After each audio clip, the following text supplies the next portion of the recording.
ngasi ayuk anganbada itha thajadana aigi churchta aigi inakta devotion ayuki koi time program ain loading ai tanja sida lam khunu masi laktuna aigi phomphomgi mathakki cross asida leirami masida aina mongonda angakpa ma oina ai ki boy khangboy karino hana khanmani adu khunu ataidi mi ubada pai magki pai de aina pai badu su yai aduna magki mathakda nan ba su yai ma kais do de ayopa gumna yamna phajira tena lei masi mahaki wangang bi bo kari to nu khangde mangak thim thilaga aingonda su yem ganda bangak kari moron thopa thokta ba khangde asum yeng laga kaina matoy moron di thokte adun kari haibano so in khangde aduna mana hairi bu su kari hairi bu su khangde aduna aingonda angak pani masi aige parthna pakhum pibi duna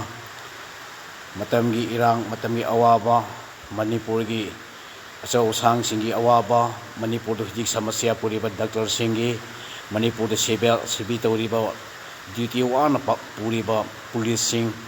mokhogi damakta aina parthna tawjabani hojiki ana yek punwaksi sigi dabukta su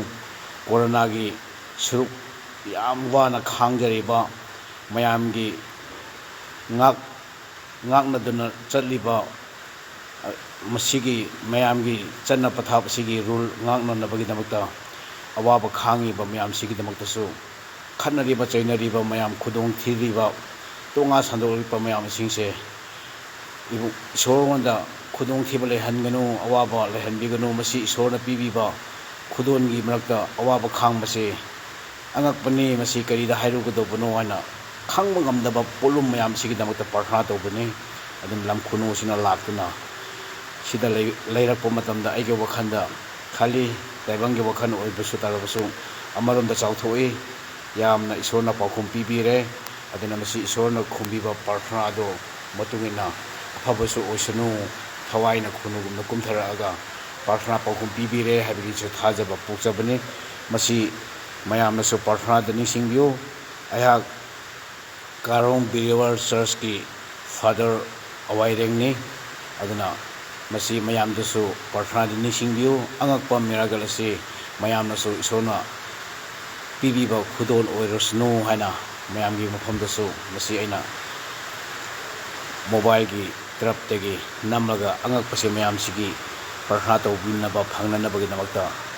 thajabani